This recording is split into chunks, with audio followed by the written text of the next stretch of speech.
Okay, assalamualaikum warahmatullahi wabarakatuh. Hope you're doing well. So, we're digging into the feminist novel, The Handmaid's Tale.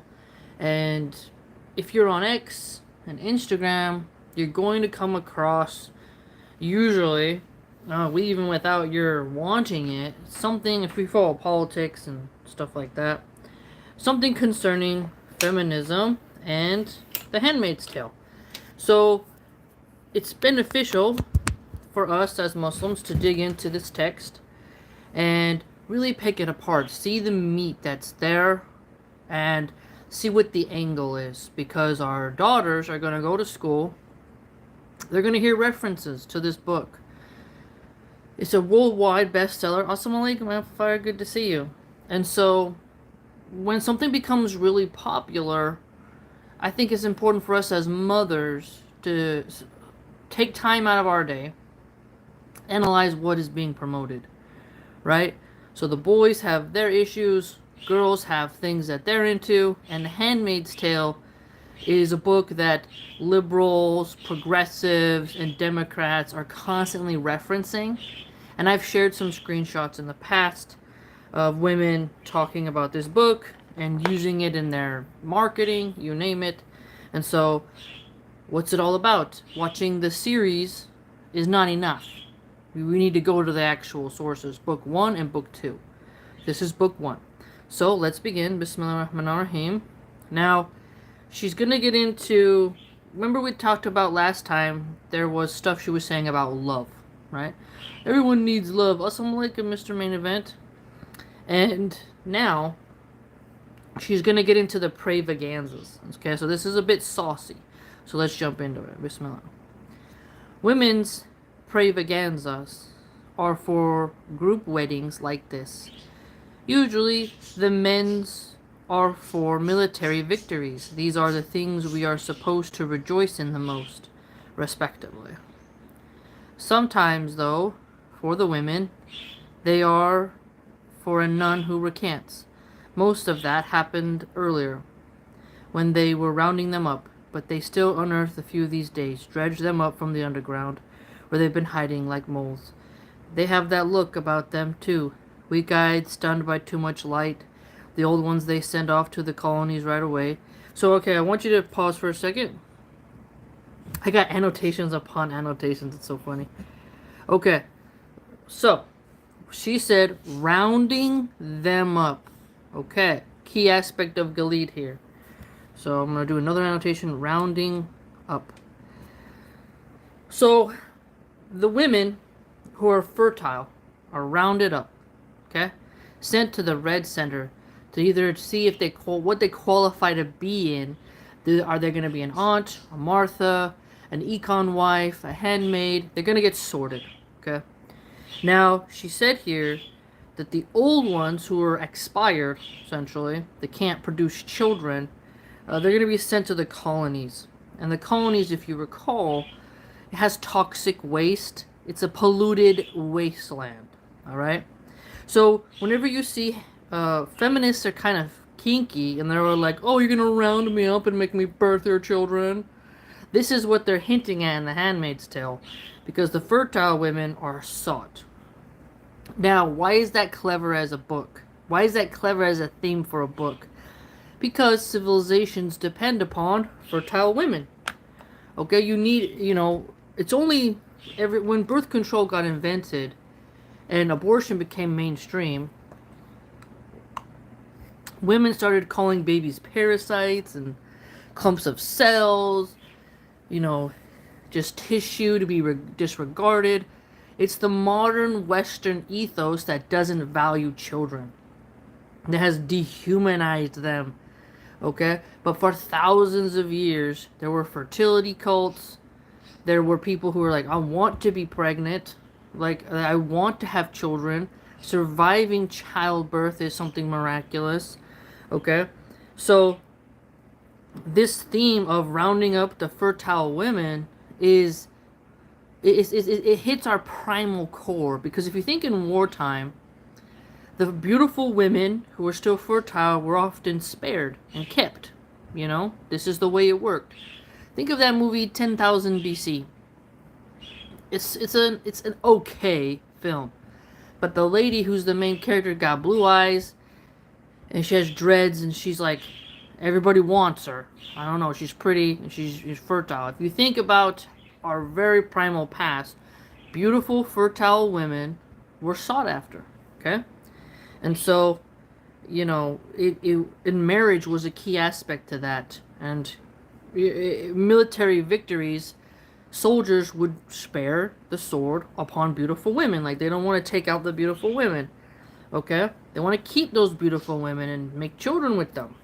Beauty is something that has saved women from tragedies quite often, all right? So, just note that theme, that primal anthropological theme, is present in this book, okay? But the young, fertile ones, they try to convert, and they succeed, and when they succeed, we all come here to watch them go through the ceremony. So, they try to convert the young, fertile women to become part of the Galadian Empire, okay? And then, once they accept, they're welcomed with a ceremony. Renounce their celibacy, sacrifice it to the common good. So, she mentioned nuns here. So, young nuns. Young nuns are super rare these days, even historically, La Freya was this, the nun.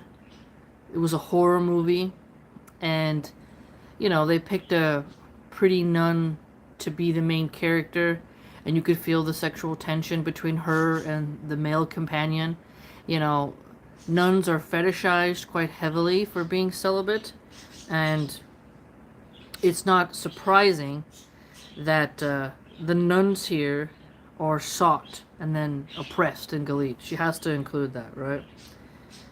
They kneel and the commander prays, and then they take the red veil, as the rest of us have done. They aren't allowed to become wives, though. They're considered still too dangerous for positions of such power.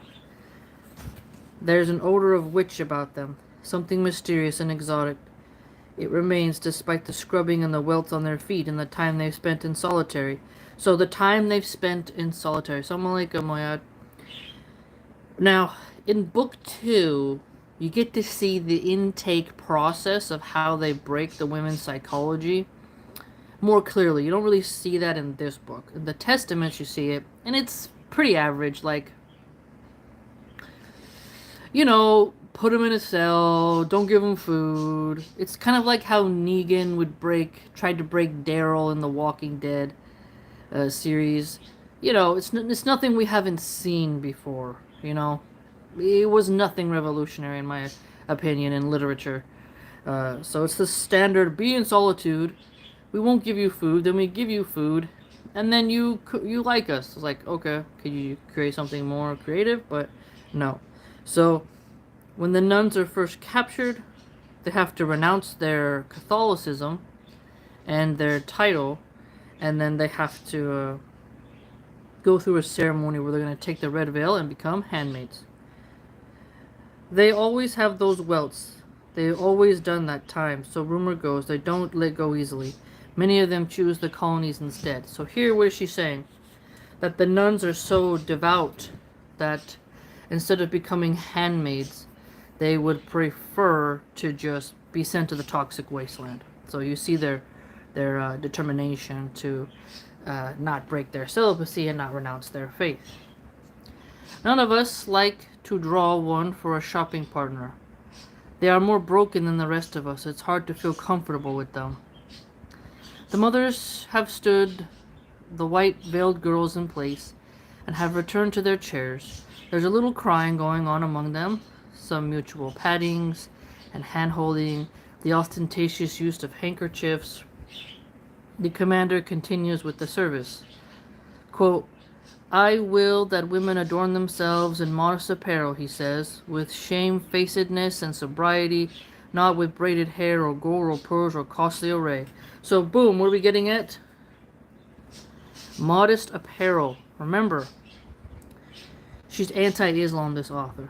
She's anti-Christian, all right? She's pro-feminist, pro-sexual revolution.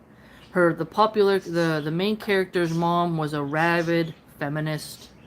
The popular character Moria is a sleazy chivalry type of character, you know.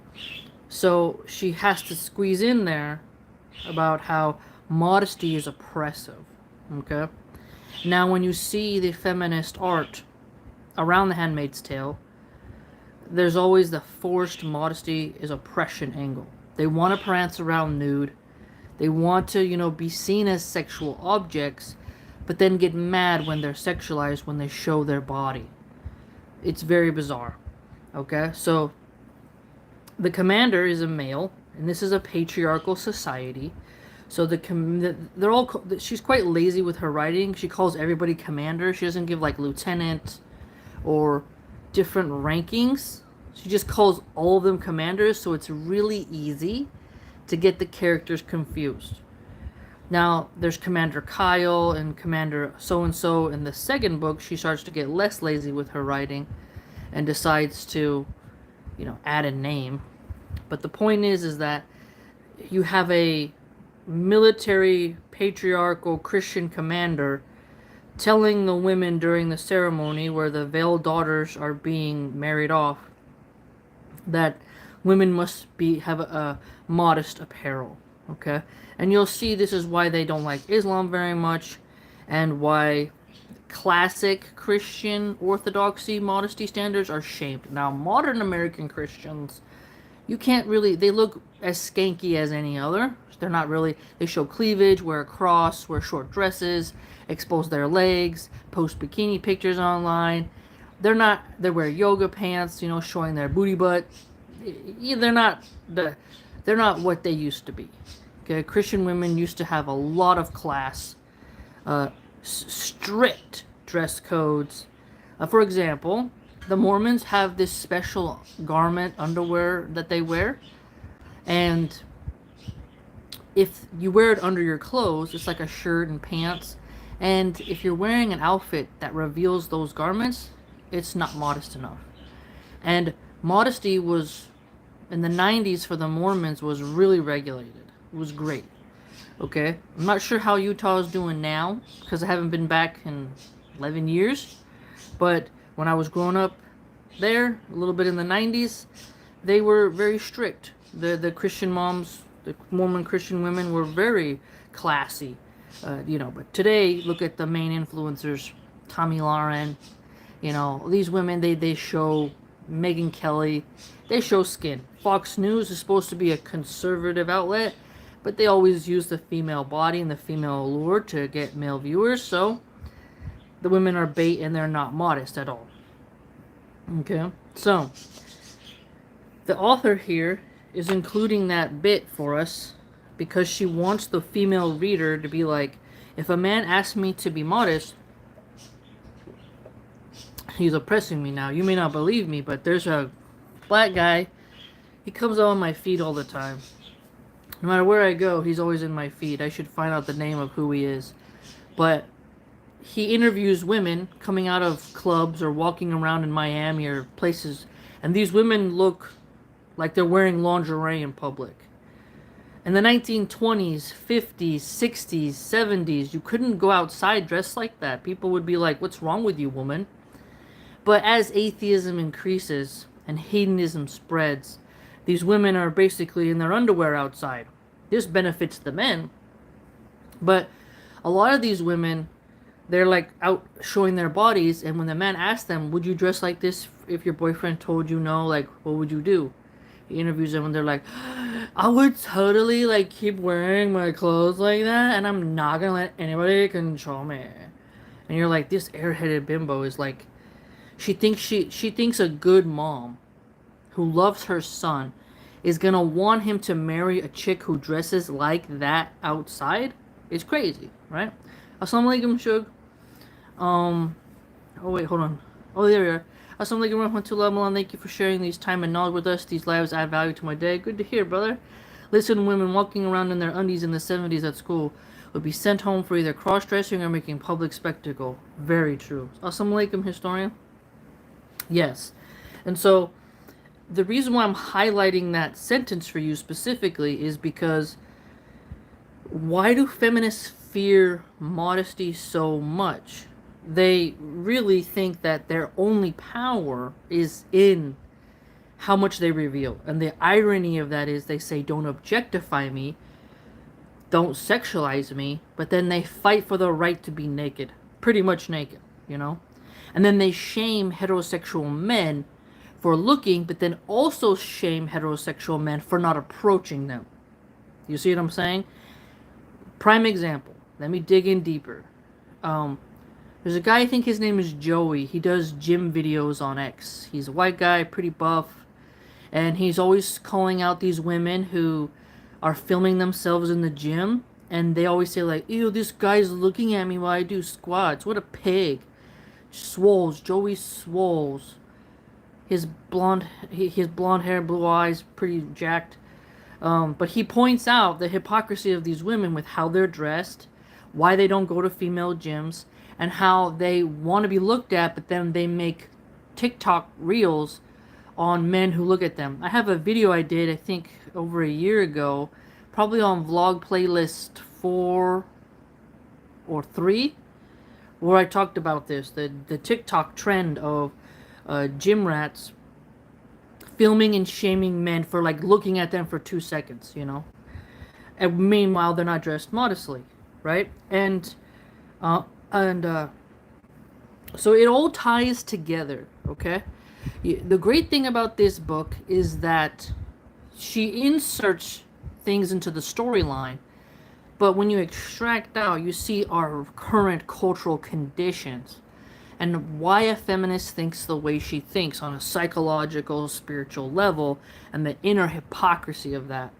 And then you compare that to the Christian theology and the Islamic theology, and then you're like, hey, you know, I see exactly what she's up to, right? And then you look at the biography of the author herself, okay? So we're continuing now with the commander's speech, okay? But which becometh women professing godliness with good work. Let the women learn in silence with all subjection. Here he looks us over. All, he repeats. Again, I want you to think of something, okay? I mentioned this before, and I'm sure you'll recall. Historian says feminism is the worst thing to happen to women. It's left a lot of women depressed and single and sad. Didn't Sex and the City author also regret pushing this narrative? I've heard that. I've never watched Sex and the City, but I have heard that narrative. Yes. Now, I want you to think about something. Women learn in silence. Okay, Lily Gaddis, the chick who I shared on Piers Morgan, saying the N-word with a hard R and soft A. And she's very vulgar, okay? Popularized by the frog people, the Groy, the Groyps, right? I can't say the full name because of the algorithm of YouTube. But Tommy Lauren back in the day, ever since she's got married, she's calmed down a bit. But go back to when Mark Dice interviewed Tommy Lauren and how she was bombastic, loud, aggressive, catty. I mean, like claw your eyeballs out, right? Okay, look at Candace Owens when her first original videos. Before she got hired for the Daily Wire and then started her own podcast. When she had her videos some like years ago. She was very full of attitude, brimming with attitude. Okay? What I'm trying to point out is that the Christians of today, they profess Christianity, but they're very loud and aggressive. Now, I can be aggressive too, but I do feel like there's a difference. Maybe I'm biased towards myself, but I think you can speak clearly and potently without getting like, rah, like you're getting ready to maul somebody, okay? And the mean girl, boss bitchy attitude, okay? Like a woman who will snap her fingers in your face and, you know, jiggle her head and be like, me, right? Okay, now, a nagging, mean wife or a really chit-chatty wife that's just always complaining, always, well, actually, I don't really like this. Like, in the workplace, a boss like that, a female coworker, you're gonna get driven insane. All right. Now, feminists think they should be loud and proud. Okay.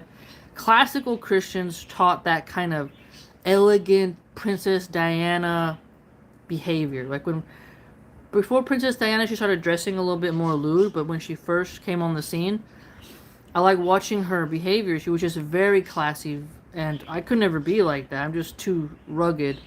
I think like I just had too hard of a life. It's not really natural to me. But Princess Diana, I think, is a good example of gracefulness, and she can still express herself with class, and she's not crass. Okay? Now, Tommy Lauren and Candace Owens, at least previous Candace Owens, and Coulter, Lily Gaddis, these are women who are rewarded with bombastic and aggressive mannerisms. The Christians reward women for behaving in a way which the Bible tells them not to. The Bible's like, hey, you gotta not be like that. And they're like, no, that's how we're gonna get famous like this. And so it's quite fascinating, right? So what I'm trying to get at is the Christian influencers are not far off. Shook says Tommy Lauren was referred to as the far-right Barbie, but that's an insult to Barbies everywhere. And Coulter never married and no children. How does this push Christianity? Exactly. Yeah, yes. Historian says Princess Di was good. There's probably why Muslim men were attracted to her. But, okay, so what has the author done so far to make us resent Islam and Christianity? Classical Christianity, not American Christianity, which is pretty much, no, that's liberalism. Okay. It says here, modest apparel, women to look and act like they profess godliness, and that the women are, submissive, all subjection, so they submit, right? And silence. So I want you to think about how, like, a Cardi B. Cardi B is the type of woman who will slap a man across the face, spit on him, scratch him, key his car. She's hyper aggressive. Okay? You tell her something, she's gonna flip her lid, she's gonna come at you. This is very unsafe for a man, and he can't have a peaceful home with a woman like that, right? Because she's combative. Everything's an argument. Everything's a problem. Everything's her way or the highway. She's the diva. We used to have that word in the past. We called it diva. I don't know if Gen Z uses that, but millennials and boomers and the silent generation, even them, there was a word of a diva. And the more diva-ish a woman is, and the more Jezebelian, the more you're going to suffer, right? Now, but I want you to think of something. Okay, let's go deep, okay? In the movie The Shining with Jack Nicholson, 1980s horror film, The Shining, the wife is a good wife. She's mousy. She's soft. She's feminine. She's not strong. Okay? And her husband goes crazy in the hotel, and it's not a pretty picture, right? Feminists see these horror films, and they're like, look at that woman. She's weak. She's pathetic. Then all of a sudden, in the new horror films, you get the female hero, right? So when women picture the wife, Amy's her name? What was her name? I forgot. In The Shining with Jack Nicholson. But Jack Nicholson does a good job at portraying the mean husband who is abusive to his soft, mousy wife. She wants to cook for him. She dotes over him. He doesn't appreciate it. They're in a haunted hotel, so he goes kind of crazy. But he treats her bad. And she takes it, okay? And she cries a lot. So women get scared of being silent because they associate it with being taken advantage of, right? They don't associate it anymore with classic harmony and peace in the home. Okay, I've even heard popular gold diggers, without mentioning them, say like, oh, you shouldn't be his peace, you should be his hell, you should be his fury. Like, what? And these women think that's a good strategy. that they should be the mean girl. They should treat their husbands bad and play this sort of catty game. Shook says maybe the guy in The Shining went wild because the food was undercooked. Most of the food in the hotel in The Shining came out of a can, so he might be onto something. But I just want you to picture that, okay? Now the commander continues. But I suffer not a woman to teach, nor to usurp authority over the man, but to be in silence. Okay, why is she including these Old Testament phrases in her book? Because she wants you to be revved up. She wants you as a woman to get pissed off. She wants you to shave your head and march and be like, yeah, we're like take your, like how the French women protest, they take off their shirt and write negative words on their bodies, and you're like, how is this helping you? You know, feminists like, let's grow our armpit hair, shave our heads, and walk around topless and scream and spit in cops' faces. It's like, yeah, that's gonna be a hard no from me. You know? I remember when Trump got into power, I don't like Trump, but there were some women who were shaving their heads. It's like, what are you doing, you know? So, this line, but I suffer not a woman to teach. Now this one, okay, I'm gonna go deep here. I really started analyzing, like, my own blocks, right? I would look at myself and say, like, you know, can women emotionally handle aggressive men? And I started thinking about classic men in history. All right, you have a feminine, beautiful woman, right? Okay, even if she's really butch, like the Trunchbull lady in the movie Matilda, that classic movie Matilda. There's like a evil old butch principal of the children's school.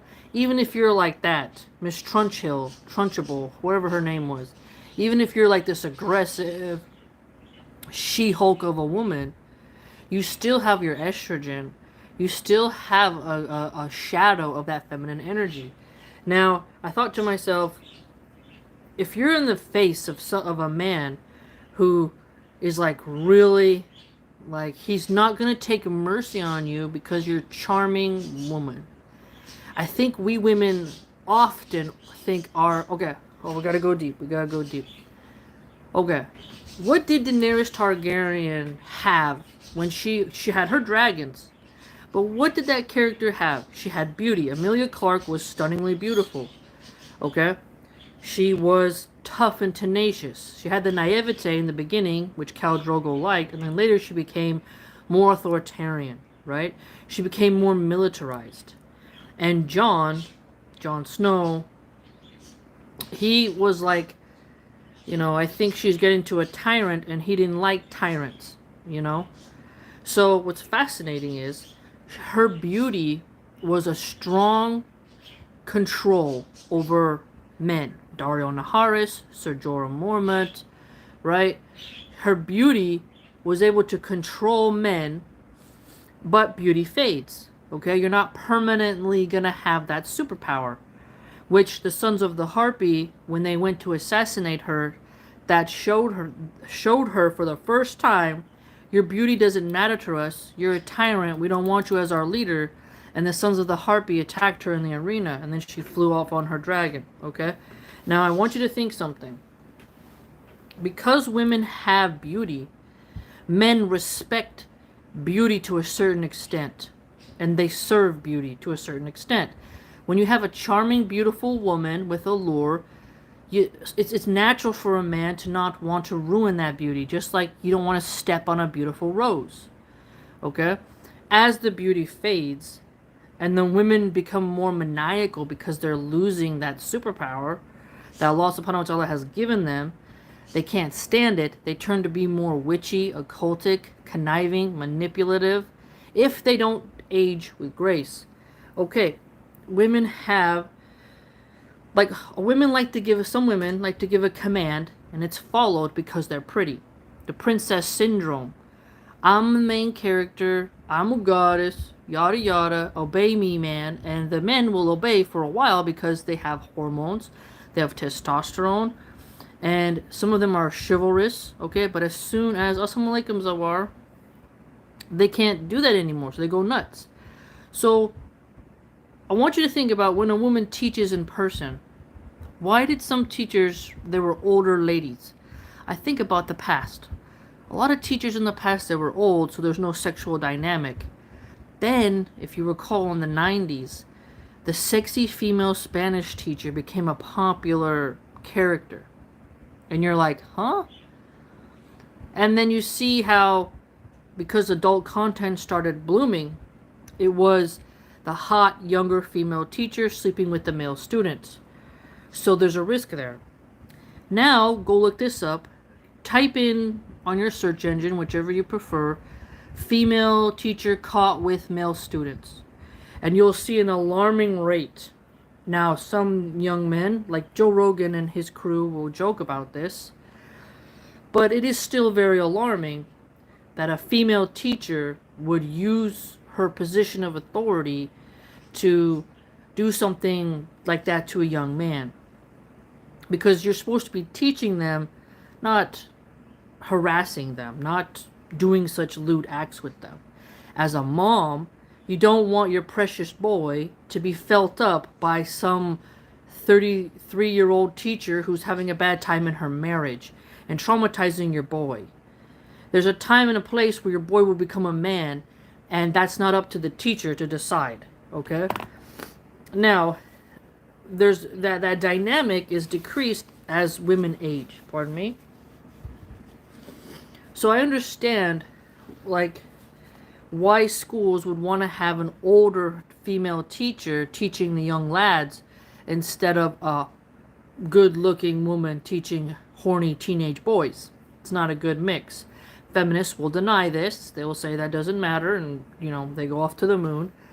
But still, I can see the wisdom of not having a in person, isolated, where a woman is teaching a man, a young lad, right? Who's, you know, it's just really not good. And then usurp authority over the man, but to be in silence. Think about the Rick and Morty episode. Rick and Morty went off the...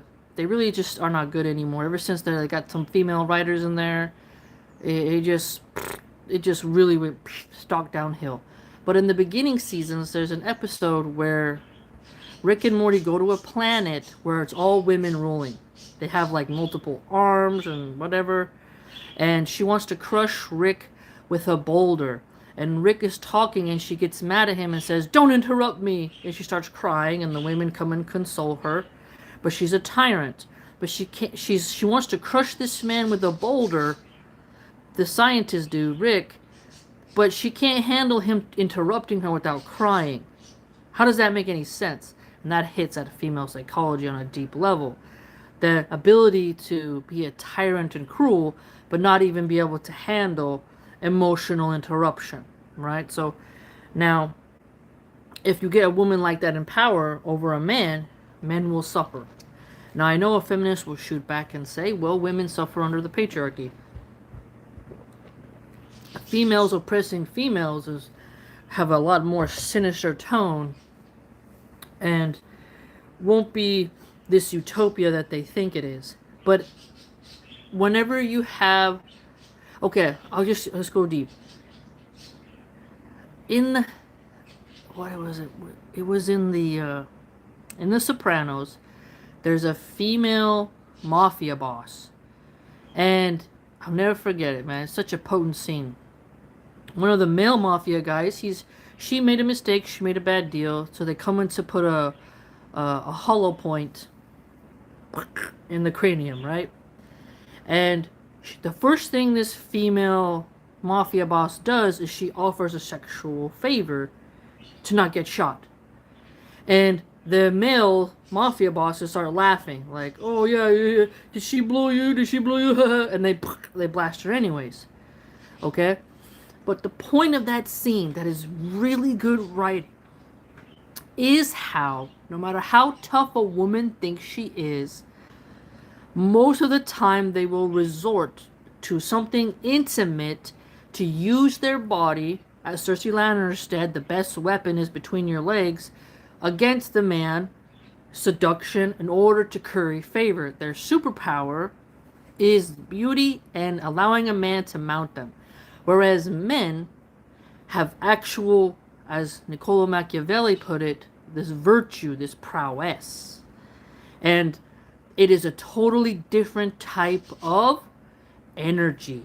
Okay, men have to be good at fighting, they have to have charisma, they have to be able to know how to have a strong personality, but to have emotional control, to be able to have rational thinking and logical thinking. Their brains are different. A man, when he's losing in battle, doesn't offer up his booty butt. A woman, when she's losing in an argument or a battle, she offers up intimacy. Totally different survival strategy. So I understand when in Islam and in Christianity, at least old school Christianity, where a woman shouldn't lead a man. Okay? I get it. Because if you really take the time to investigate it and you see the differences of the personalities of men and women, you're like, yeah, it really shouldn't be that way. Shook says, women suffer under the patriarchy. Milan, guard, seize her. yeah, that's a concise way to put it, right? Yeah. So, I want you to understand what the author is getting at just here in these lines. Because this is psychologically deep for women. Okay? And this is why the book has really struck a chord with liberal progressive women. The speech continues. For Adam was first, then Eve. Now this really pisses women off. Women get really pissed off that a man was created first. And that Eve, Hawa, was created from the rib. She was taken from man. Women then turn to occultist feminists and they choose to make up a fake female goddess. And they say religion was created by men to control women. They hate the fact that the creator and sustainer of the universe decided to form man first. It's the female ego is so large that some of them want to compete with men in every way, and they resent men for being created first.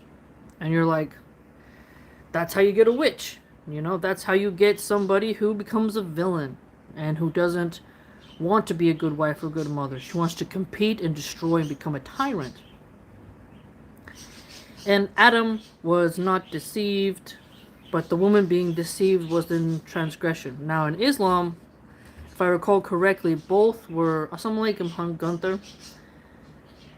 In Christianity, a lot of the blame is on Eve heavily. Adam was fooled, but it's clearly that the woman was thoroughly deceived by the devil. Islam, there's more nuance from my understanding, from what I remember. It's not... The onus isn't just on Eve. So, okay.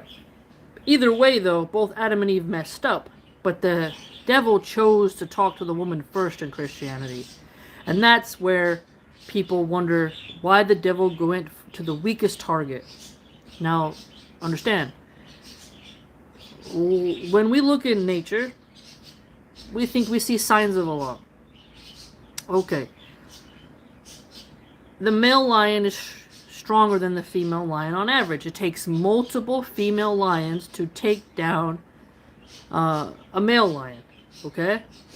And a male lion, he's going to be more fearsome. Okay, how do I put it?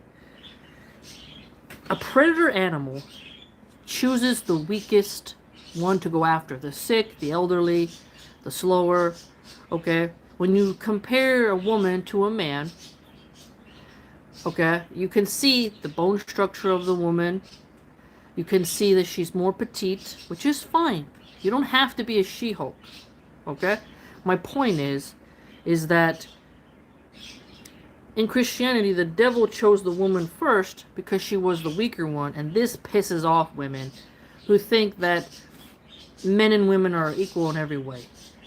And they want to erase all that jazz, right? And so think about that when she's including this in the storyline, right? Okay. Now, we'll continue with the speech. Notwithstanding, she shall be saved by childbearing, if they continue in faith and charity and holiness with sobriety. Saved by childbearing, I think. What did we suppose we should have us in time before? He should tell us to the wives, Offglen murmurs when they're into the sherry. She means the part about sobriety. It's safe to talk again. The commander has finished the main ritual, and they're doing the rings, lifting the veils. Boo, I think in my head. Take a good look, because it's too late now. The angels will qualify for handmaids later, especially if their new wives can't produce. But you girls are stuck. What you see is what you get, zits and all. So here again, the ugliness factor of arranged marriage. I mean, there's gonna be people who, how do you put it? They always frame arranged marriages as you're getting someone not very beautiful. I'm pretty sure there are some people who are like, oh, this is my husband, this is my bride, you know? But she mentions here zits because these are, younger lads and lassies getting married. So they're going to have a little bit of hormonal acne, which is normal for that age group. Okay? But pimples go away for young teenage boys. So her mocking that is something that is very rude, because it's just something to say mean to young men. And I don't think that's fair, because girls, they become a pepperoni face too. And I don't think it's right to just bully them for that. But you aren't expected to love him. Now again, the love angle. If you recall last time, she mentioned the love angle. And I just put on my community tab an example of when women will throw love out the window for money. Right? Ashley Sinclair, one of Elon Musk's concubines, she preached monogamy, family values, Christianity, yada yada. But as soon as that Elon money was dangled in front of her face, she took her religion, tossed it out the window, and got pregnant, and now she's balling out of control with money. She knows Elon doesn't love her. She did not marry him for money. I mean, she married him for money. She didn't marry him for love. So, and then that cat meme that I posted was it today or yes? No, last night, where it talks about a cat is hitting another cat in the face because a friend is pressuring her friend to have intimate actions with a billionaire so they don't have to work. I thought it was all about love, ladies. You see? That's why I keep telling you, these women, because remember the last reading, love I said? Love, said the commander. What kind of love? Falling in love, I said. The commander looked at me with his candid eyes. Like, you see? That was on the last reading. Here. The feminists will pretend it's all about love. And then when you see these empowered women, all of a sudden, it's how much do you make? Do you make the same as me? What's your job title? They're not marrying homeless bums. They're not picking, like in the Disney movie, Aladdin and Jasmine. They're not looking for Aladdin and his pet monkey in the streets of Agrabah, right? They're looking for, somebody who has a nice car, Mercedes, whatever you want, all that stuff. That's what they want, even though they have a job. You see? So it's not always about love. Even though feminists will hold up love as the ultimate standard. It must always be about love. No, it's not true. But what are these girls getting in Gilead who marry top-ranking officials? They're getting, stability. Their empire's in a wartime. It's not that much food going around. And you're going to have a house, a garden, protection, pretty good life when you look at it. Water, all that good jazz. And so that's not so bad. But see, our main character doesn't appreciate any of that. She's pretending it's all about love and you're gonna run away and go live in the woods together. When in reality, a smart woman knows how to survive. She knows how to. She may not be head over heels for the man, but she knows how to respect and do her duty and be thankful for the opportunity to survive. Because there are plenty of better women in worse conditions who would be better wives, but Allah subhanahu wa ta'ala has placed them in refugee camps. He has placed them in extreme poverty, Section 8 housing, you name it. There's lots of good women who deserve good husbands, but their life is not written in a way that they will get that. And there's lots of wicked women who get the husband who provides, and they don't appreciate it. They don't want to cook for him. They don't want to give him intimacy. They belittle him. They want to dominate him and lead him. They're just terrible wives. And nothing's ever good enough, right? And so, it's important to recognize what the author is hinting at here with the snarkiness of the main character's rhetoric, okay? Okay, you'll find out soon enough. Just do your duty in silence. See? Just do your duty in silence. Don't complain. Don't talk too much. Now, see, the silence angle. I mentioned this earlier, if you recall. When some women can't shut up. They don't know when to turn it off. This is why you see women punch each other in the club, punch each other at gas stations. It's funny how often women get violent with each other, and then they wonder, why would a man ever want to backhand a woman? Because there's this sort of, men must let us nag their ears till they fall off. They think that the more they nag, complain, that they're always in the right, and that everyone must listen to their rants, their diatribes. I mean, if women can't suffer to hear another female coworker bitch and moan, why won't they realize that their husband can't just sit there forever? Now, some men have a short fuse, no doubt. Some men have a very short fuse. They can't, I'm not patient. Right? In Islam, we're told to be patient. But we also have to know our tone. How are we communicating our ideas, our needs, our wants, our specifications? Can we do it better? Can we be more civil, right? But if you're putting your hands in his face, pulling his beard, scratching at him, pushing him, obviously someone doesn't want to be treated that way. So I want you to understand, women don't like being told they have a duty by their husband, right? So I'm going to put another annotation here, duty. Men, duty, honor, sacrifice, right? Shook says mac and cheese again. Man punches through wall, but most of us don't get that level. We're patient. Yeah. Yeah. Mac and cheese again. There goes the drywall. But what's interesting, men were always told about duty. Women will be like, you have to honor me. You must pay my bills. And they're like always telling men, reminding them what's their duty.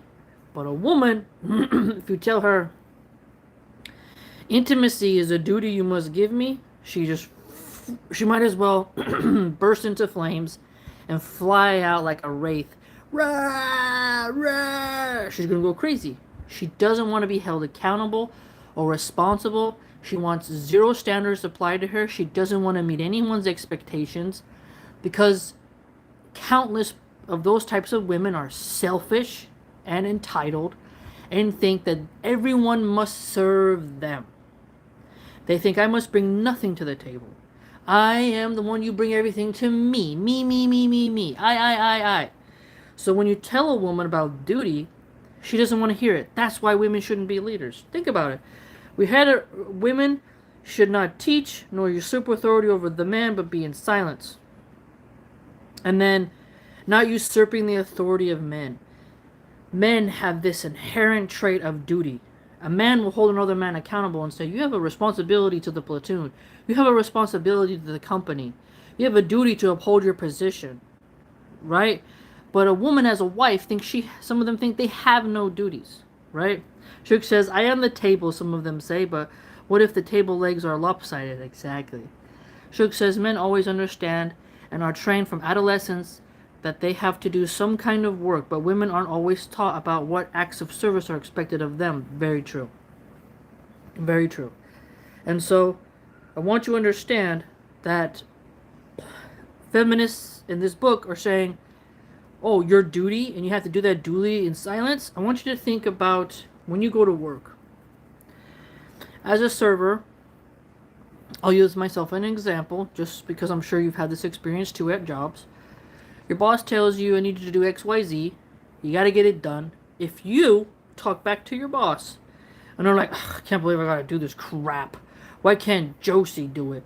Why can't Hector do it? Why I always got to do it? Why me? Why can't you ask someone else? You say that a couple times.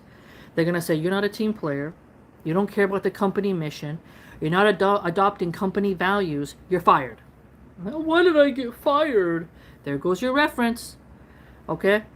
Companies want you to do your job and suck it up. Then they don't want the manager, the boss, the shift leader, head chef, whoever it is, the factory observer. They don't want to hear you bitch and moan. Okay? Do your job in silence. Just do your damn job. Okay? Don't prophesize about why you don't want to do your job. Okay, so women sometimes they think, pardon me, they always have to speak up. Gotta talk back. Gotta have the last word. This creates a tough working environment. Okay? And it's funny when a female boss tells a female subordinate, I need you to do this by 5 o'clock. She doesn't want that female to start arguing about her job. She expects that female subordinate to just, okay, be silent and go. But suddenly in a marriage, women think that they have to get super combative, super aggressive. I mean, there's going to be times where everyone argues, but what I'm getting at is the frequency here. The frequency of how argumentative, snarky, condescending you get. Because in the book here, our main character is mocking the standards expected of the women of Gilead. Okay? She mocked modest apparel. Mocked that Adam was created first. Is upset that women shouldn't be allowed to teach men in those type of situations or usurp their authority. She's upset that Eve was targeted first by the devil and was deceived thoroughly. Okay? Alright. So no matter which, and then she's upset with the childbearing argument. So she's coming off with the anti-natalist, we're not your birthing machines argument. You can see why she included this in her book. Even though it's fiction, it still is mapped onto reality in terms of what she's pulling from and why the book has touched a nerve with some women and has a sort of a cult following now, right? So that's why we're breaking it down, right? Okay, when in doubt, when flat on your back, you can look at the ceiling. Who knows what you may see up there? Funeral wreaths and angels, constellations of dust, stellar or otherwise, the puzzles left by spiders. There's always something to occupy the inquiring mind. So she's getting at boring intimacy here. If you recall, the handmaidens, they have to lay flat on their backs during intimacy, and the wife has to be present, and they're not allowed to do different positions, and they're not allowed to do foreplay. Okay, so it is quite boring. But again, she put that intentionally. Why? Because Christianity views intimacy as something really, really dirty. How so? You may be asking. They're a bit more, oh, woman must only do missionary lying on her back. Anything other else is hedonistic and depraved. Whereas, I would argue, like when you see Christians attack Islam for polygamy, they always are like, oh, you guys are just barbarians, you guys are bad, and your paradise will have houris. Oh my gosh, that's horrible. Meanwhile, a lot of these Christian men have cold wives and they suffer from lack of intimacy, and they sort of resent that Islam allows a man to be a man and not serve female whims and desires. Okay? Because monogamy favors the woman. It doesn't favor the man. I know that there's men who like monogamy, okay. But what I'm getting at is that if a man, because remember, Catholics used to make divorce really hard. And divorce is sometimes, this is a huge stigma. So if a woman lets herself go, she's mean, she's cold, she doesn't want to have intimacy, this man is stuck with her for a while. For the children. Okay? Now, when women are not enjoying intimacy, they starfish. Look up at the ceiling, think about your grocery list.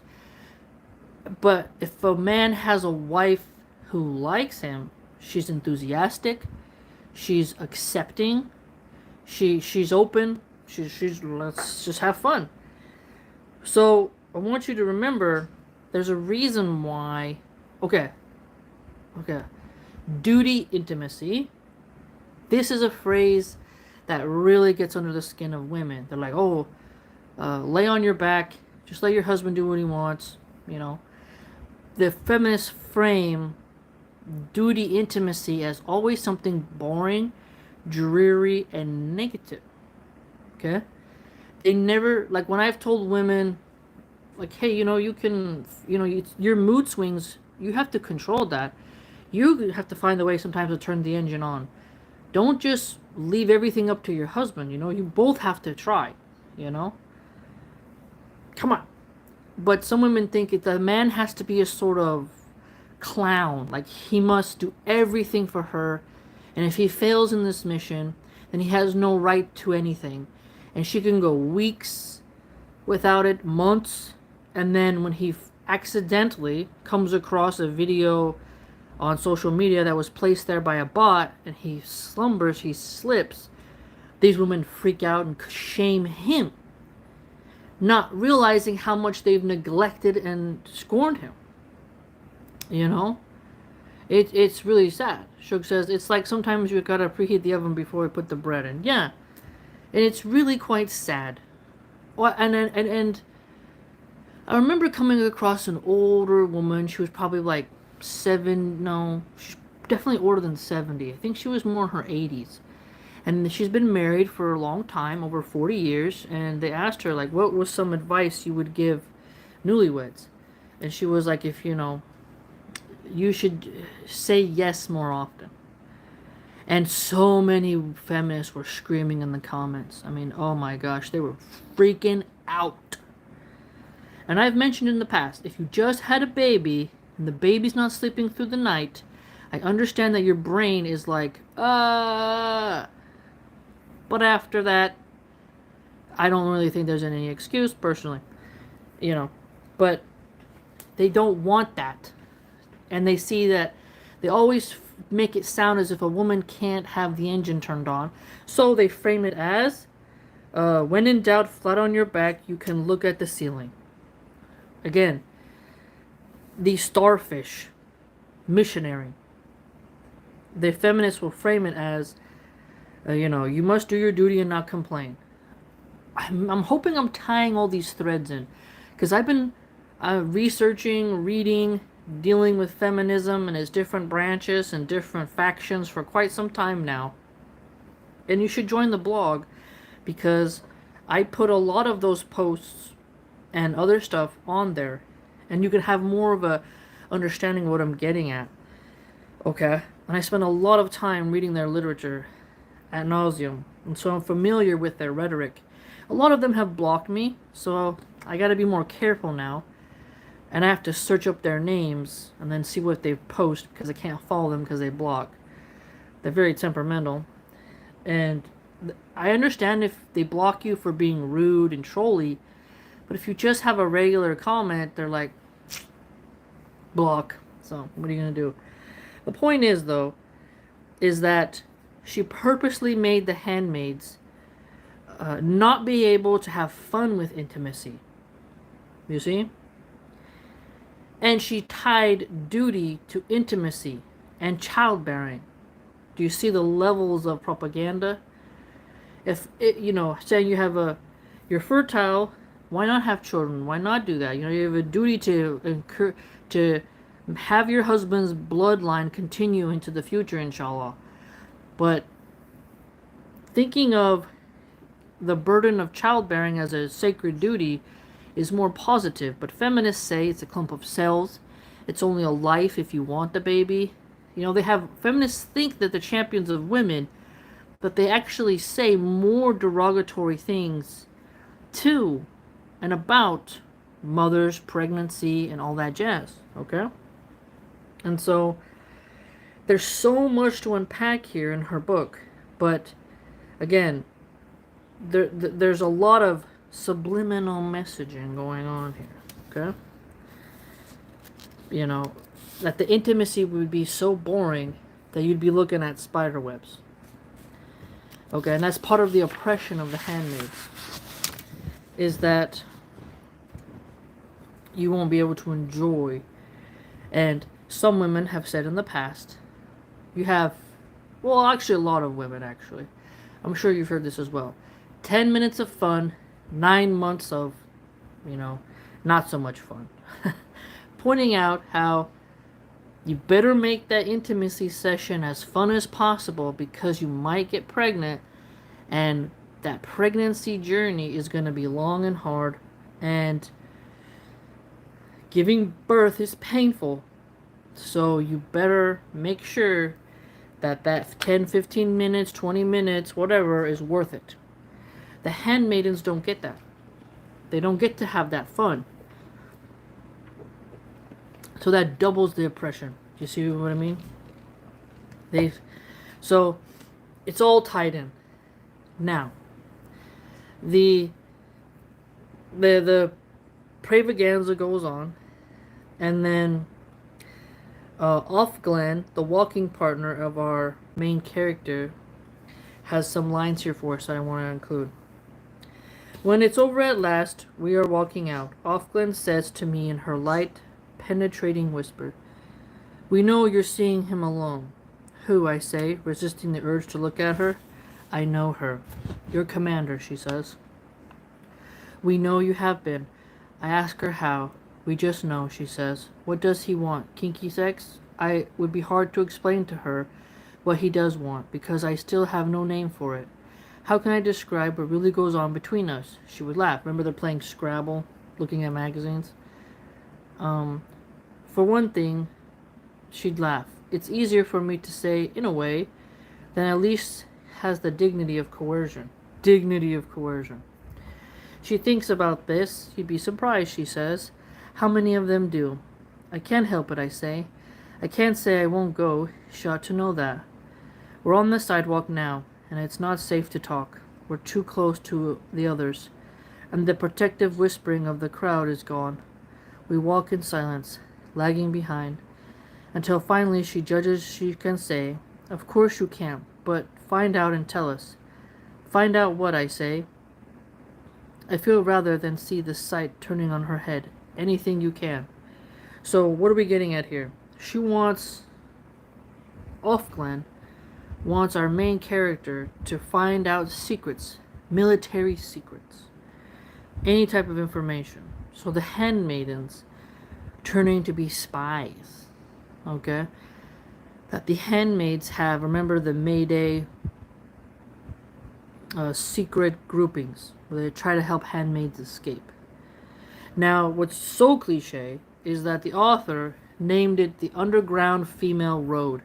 I believe that comes out in the second book. Yeah, Underground Female Road, referring to the Underground Railroad with Harriet Tubman. You see what I mean? Comparing the handmaidens to black slaves in the South. We're both, that's why she calls the Christians in this book oppressive, and then uses a term that's similar to when Christians oppress slaves, and when white Christian men had, their black slave women give birth to their children, right? And then the white Christian wives hated the black female slaves for giving birth to the children, and the black female slaves couldn't say no to their white master. And so what has she done here, the author? She's taken some historical stuff, flipped the races, and has presented the same situation in her book, right? And so if you're familiar with Harriet Tubman, American history, you look at some of the shenanigans Christians were getting up to in the past, and you understand the rad femme feminist philosophy, the book will make more sense, right? Okay. So now the story has taken a turn. Now the handmaids, or our main character, just got privy to what's gonna, like, that there's a secret society. She had an idea already. Now she's just been invited. Okay? Very important turn in the story. Okay. Okay. Go to another annotation here.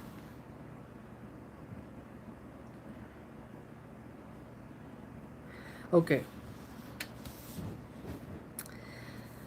But all of that was pertinent only in the night and had nothing to do with the man you loved.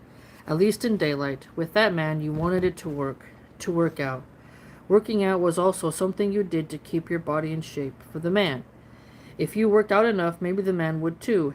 Maybe you would be able to work it out together, as if the two of you were a puzzle that could be solved. Otherwise, one of you, most likely the man, would go wandering off on a trajectory of his own, taking his addictive body with him and leaving you with bad withdrawal, which you could counteract by exercise. If you didn't work it out, it was because one of you had the wrong attitude. Everything that went on in your life was thought to be due to some positive or negative power emanating from inside your head. And then I skip down a little bit. It's strange to remember how we used to think, as if everything were available to us, as if there were no contingencies, no boundaries, as if we were free to shape and reshape forever the ever-expanding parameters of our lives. Luke was not the first man for me, and he might not have been the last, if he hadn't been frozen that way, stopped dead in time in midair, among the trees back there in the act of falling. So, Luke was not the first man for me. Bragging about how she wasn't a virgin. Now you understand why the main character mocked the veiled girls who were virgins, who had never been alone with a guy. Okay? Because, and remember, our main character was an adulteress. She was a mistress. Okay? Luke was married, and our main character was sleeping with him in a hotel.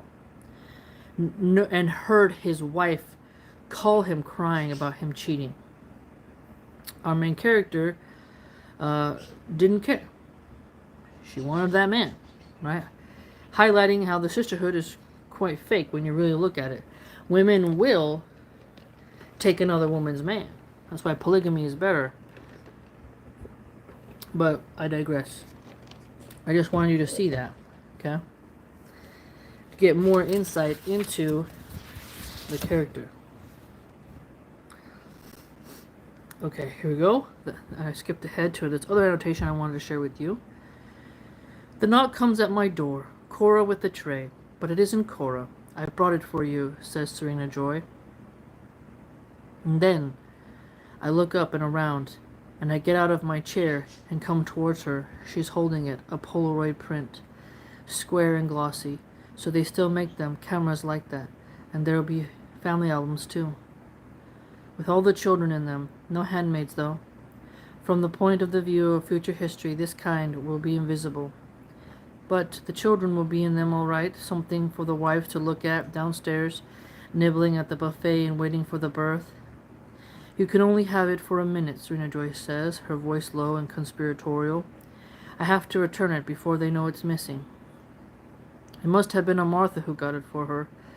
There's a network of Marthas, then, with something in it for them. That's nice to know.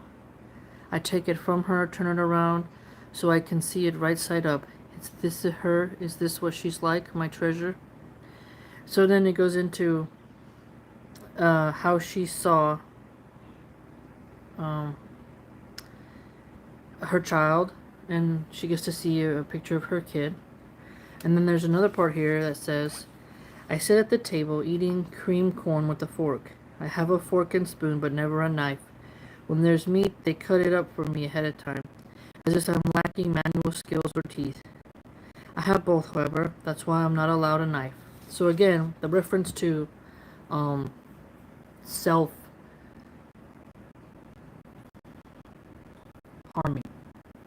Okay? Throughout the book, the author includes how the handmaid, is constantly scanning her environment for an opportunity to release herself. Okay? And Gilead knows this, and they have trained the commanders and the wives and the Marthas, which are the housekeepers, cooks, to be careful of what they give to the handmaid so that she cannot delete herself, because they need her to give birth to children. Now, I want you to notice something. So, she says here that the handmaidens won't be included in the history with the photo albums, that they'll be invisible. And this, to me, hints at surrogacy. I can agree that, surrogacy, I think, is a very evil technology, and it should be illegal, and it dehumanizes women, and women who do that, I think, are sinful, and a child deserves to stay with the woman who birthed it, and to get breast milk, and to cuddle with the woman that they've grown to know their voice and hear their heartbeat. It's very spiritual. Women will feel bad for a dairy cow losing its calf to become veal, but feel nothing when a newborn is taken instantaneously, shuffled away from the surrogate mother, and given into the arms of a gay couple or whoever purchased the child. It's horrifically sad, extremely sad. And the surrogates are not remembered, okay? Many of them. I follow a lot of anti-surrogacy accounts. And so it's really important for us to understand that the handmaids, they have that type of loneliness of giving birth to children that they won't get to be with, and being impregnated by men whom they don't want to have children by. So they get food, shelter, and all that, but their companionship is pretty low. They don't get to have fun, and they don't get to have freedom. So we can see their oppressed condition. And you can feel for the main character missing her daughter. I know I would. There's no way I would be a Martha, inshallah, or an aunt. Probably an aunt. You get access to the library, and Martha's the cook, so yeah. But if I had to be a handmaid, that'd probably be nightmarish, because I love my children, and I remember when I gave birth to both my children, when they took my baby to my second one to the NICU to put her under the blue light in the incubator because she had bilirubin. A lot of babies can be born with jaundice or bilirubin.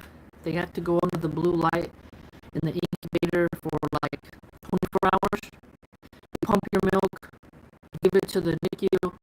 You can visit your baby and nurse your baby in the NICU, but I wanted the baby in the room with me. Oh, you're breaking up a bit with the audio? Okay, can you hear me now?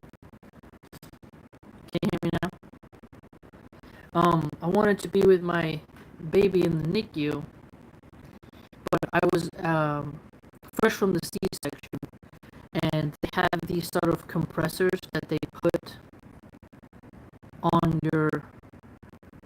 Oh, yes, I can hear now. It's just a bit patchy. Oh, no. Okay. That's not good. Okay, I'll try to finish up then.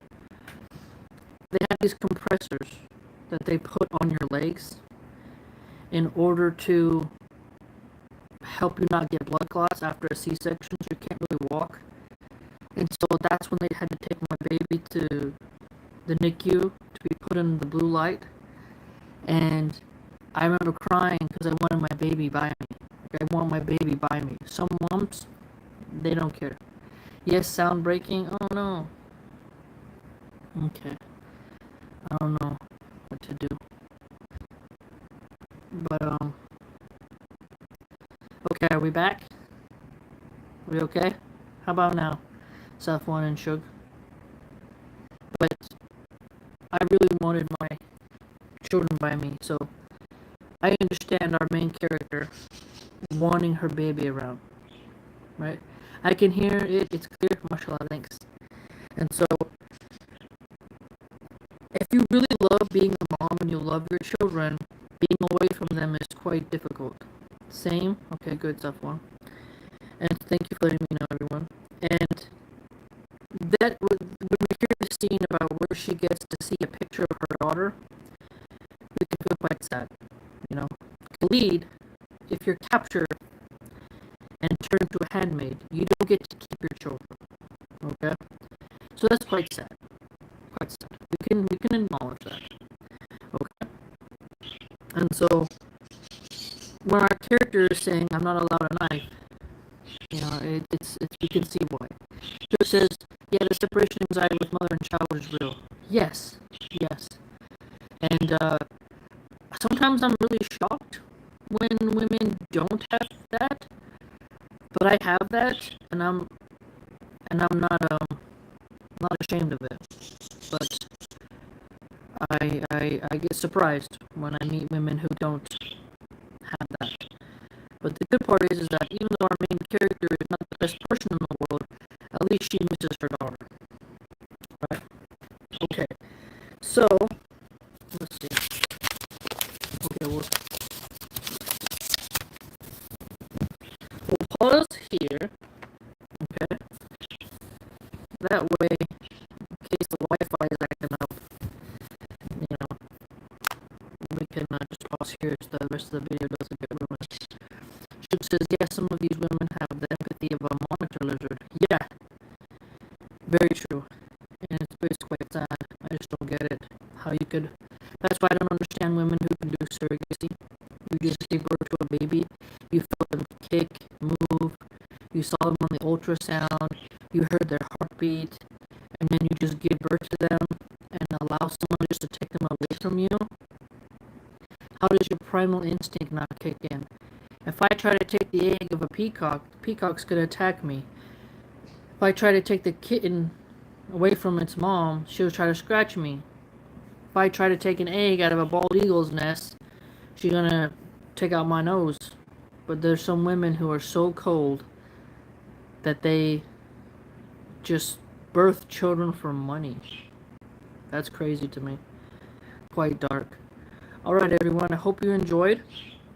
The text is packed full with modern issues, past issues. It's a political book. Even though it's fiction, there's still a political angle in this book, no doubt. And so I hope you have a good understanding of what the book's about, and join me next time for it. Make sure you like, comment, subscribe. It really helps out, and the algorithm helps remove that shadow banning. And I don't know anyone else who's digging into The Handmaid's Tale at this level, so I think it's beneficial for our Muslim community, so that when your child comes home and asks about it, you know, you have a conversation to have about it. The morals presented in the text itself. If you're going to send your daughter to college, without a doubt, she's going to come across this book being discussed by somebody, you know. So I think it's good to be ahead of the curve. Ahead of the curve is important these days because social media has a huge influence on our children, especially if they go to public school and go to a university. And I think it's important to analyze things so that when someone presents to us an idea about the text, we have an argument ready. So join the blog, supports the channel, and you get all kinds of content on there as well. And then, you got memes on there, you got culinary stuff, you got vocabulary things, all kinds of goodies there. And that's where you're going to see most of my refutations of feminists as well. So take care, enjoy your wonderful day, goodbye!